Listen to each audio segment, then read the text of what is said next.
بسم اللہ الرحمن الرحیم۔ یہ مجموعہ افادات ہے مجالس ابرار، مجالس ابرار ہے جو ایک کتاب مجموعہ افادات ہیں کس کے، حضرت مولانا ابراہیم صاحب رحمۃ اللہ علیہ کے۔ یہ مجاز ہیں، خلفۂ مجاز میں سے ہیں جو حضرت حکیم الامت، حضرت مجدد ملت، حضرت مولانا اشرف علی تھانوی رحمۃ اللہ کے آخری خلفاء میں سے ہیں۔ ان کی مجالس ابرار ایک کتاب ہے، اس میں سے دیکھ کے پڑھ رہا ہوں۔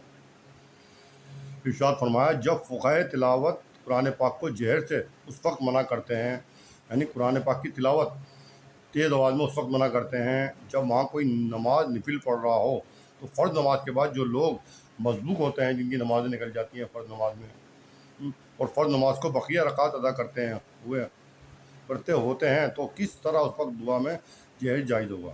تو امام تیز آواز میں دعا کیسے کر سکتا ہے؟ اس لیے جائز نہیں ہے۔ کیوں؟ کیونکہ مسبوق ہیں، پیچھے ان کی نمازیں رکعت نکل چکی ہے، وہ اس کو پورا کر رہے ہیں۔ ہمیں خشوع و خضوع، ہمیں سمجھ میں آئی بات؟ اس وقت تیز آواز میں دعا جائز نہیں ہے۔ آج کل دعائی جہری کا بڑا عموم ہو رہا ہے، اس کی اصلاح ضروری ہے، جس کی صورت یہ ہے کہ کثرت سے دعا سری کریں اور کبھی کبھی جہری کریں۔ تو کس وقت جائز ہو سکتا ہے کہ کتاب بھی پڑھ لیں زور سے، کیونکہ پیچھے نماز پڑھ رہے ہیں، آپ کتاب پڑھیے دعا کے بعد، کیونکہ ایک آدمی جاہل غلطی کرے اس کی اتنی پکڑ نہیں ہے، ایک عالم کی زیادہ پکڑ ہے کہ علم ہوتے ہوئے غلطی کر رہا ہے۔ یعنی کوئی نابینا غلطی سے گڈھے میں گر جائے، اتنا اس کا مذاق نہیں اڑے گا، نہ کوئی غلطی ہے اس کی۔ ایک بینائی، جس کی آنکھوں میں بینائی ہے اور جان کے گڈھے میں گرے، اس کا مذاق بھی اڑے گا، بہت بڑی غلطی ہے بھائی۔ اب دوسرا سماعت فرمائے۔ ارشاد فرمایا کہ ایک شخص جب کسی ملکیت پر دعویٰ کرتا ہے، ایک شخص کب اپنی پراپرٹی پر دعویٰ کرتا ہے اور اس کے خلاف کوئی دعویٰ کرنے والا نہ ہو، تو اس کی ملکیت ثابت ہو جاتی ہے، یعنی اس کی ملکیت ثابت ہو جاتی ہے، ظاہری بات ہے۔ لیکن زمین اور آسمان اور چاند و سورج اور سمندر اور پہاڑ اور جملہ کائنات کی خالقیت کا دعویٰ کسی نے نہیں کیا، تو عقلاً بھی ایمان لانا ہر انسان عاقل پر ضروری ہے۔ یعنی زمین اور آسمان، چاند و سورج، سمندر و پہاڑ، جملہ کائنات کی خالقیت کا دعویٰ، یعنی جملہ کائنات کو بنانے والے کون؟ اللہ تبارک تعالیٰ۔ کسی نے نہیں کیا، یعنی ان کا دعویٰ کسی نے کیا ہی نہیں۔ زمین، آسمان، سورج، چاند اور تمام کائنات کی خالقیت کا دعویٰ صرف اللہ نے کیا ہے قرآن پاک میں، تو عقلاً پھر اللہ تعالیٰ پر ایمان لانا تو ویسے ہی جو ہے ضروری ہے۔ یعنی نہیں لاؤ گے تو کم عقل انسان ہی ہے، اتنا کچھ دعویٰ اللہ تبارک تعالیٰ نے کر دیا، پھر ایمان نہیں لا رہا ہے۔ تبھی کہا اللہ تبارک تعالیٰ نے حدیث پاک میں کہ غیر مسلم کے لیے دنیا کیا ہے؟ جنت ہے، کیونکہ اس نے اپنی عقل کا استعمال ہی نہیں کیا، ہمیشہ منطق پہ چلا، تو اس کے لیے دنیا کیا ہے؟ جنت بننے کے بعد پھر اس کو ہمیشہ کے لیے دوزخ میں ڈال دیا جائے گا۔ اب تو بتا کس کی عبادت کرتا تھا؟ کہا نا کہ بڑے بڑے انبیاؤں کا پانی پتا ہو جائے گا جب اللہ تبارک تعالیٰ کے حضور میں کھڑے ہوں گے، تو ہم جیسے اور بڑے بڑے پیر اور بڑے بڑے صحابہ کو کیا حال ہوگا؟ سمجھ میں آئی بات؟ فرمایا دوسرا، مصیبت کے وقت صدمے کا احساس ہو پھر صبر کرے تب کمال ہے۔ یعنی مصیبت کے وقت صدمے کا احساس ہو جائے پھر صبر کرے، پھر کمال ہے۔ اور صدمہ ہی نہ ہو کیا صبر ہے؟ صدمہ ہی نہ ہو تو کیا صبر ہے؟ یعنی وہ آدمی کیا جو نابینا ہو اور بد نگاہی نہ کرے، اس کی تو پکڑ ہی نہیں ہے۔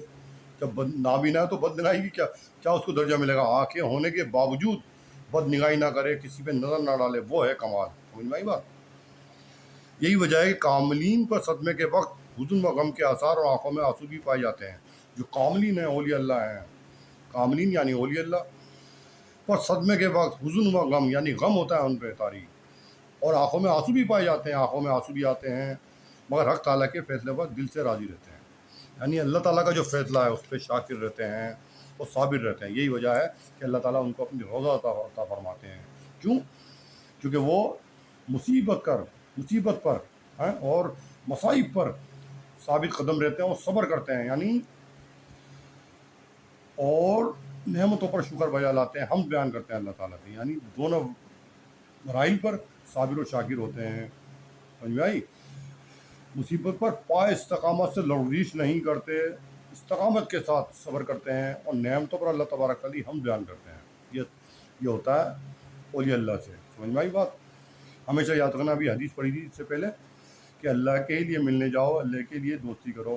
یعنی جب کسی سے ملنے جاؤ نا، چاہے وہ امیر ہو یا غریب، اللہ کے لیے جاؤ۔ اور اب آج کل ہم لوگ جاتے ہیں مقصد سے، یار یہ دوست ہے، اس سے کچھ مقصد یہ حاصل کرنا ہے، یہ سیلیبریٹی سے اس لیے مقصد سے جا رہے ہیں۔ ان کا مقصد یہ ہوتا ہے دل میں، جب دل میں کمی ہوتی ہے نا، دل پاک نہیں ہوتا تو یہ باتیں صادر ہوتی ہیں بندے سے۔ جب دل پاک ہو جاتا ہے نا، خود بخود دل صاف ہو جاتا ہے، اللہ کی طرف لگ جاتا ہے۔ سمجھ میں آئی بات؟ یہ ہے، یہ مجالس ابرار ہے، اس کے مجموعہ افادات ہیں جو میں نے پڑھے ہیں۔ کتاب ہمیشہ پڑھنی چاہیے، لیکن دیکھ کے پڑھنی چاہیے کون سی پڑھنا ہے۔ احادیث کی کتاب پڑھنی چاہیے، لیکن احادیث کی کتاب کون سی پڑھنی چاہیے، دیکھ کے پڑھنی چاہیے۔ تفسیر پڑھنی چاہیے، لیکن کون سا تفسیر پڑھنی چاہیے قرآن پاک کی، وہ پوچھ کے پڑھنی چاہیے۔ تمام کتب کا مطالعہ کرو، لیکن پوچھ کے کرو۔ سمجھ میں آئی بات؟ ذہن نشی کر لینا۔ اللہ تبارک تعالیٰ تمام سامعین حضرات کو اس پر کمر بستہ ہو گئے عمل پیرا ہونے کی توفیق آرزانی سے نوازا۔ ان کے طفیل میں اللہ تعالیٰ مجھے بھی گن در گن کو توفیق آرزانی سے نوازا عمل پیرا ہونے کے لیے، اور تمام غیروں کو اللہ تعالیٰ توحید کاملہ پر مستمرہ مرتے دم تک اس کی توفیق آرزانی سے نوازے۔ آمین ثم آمین۔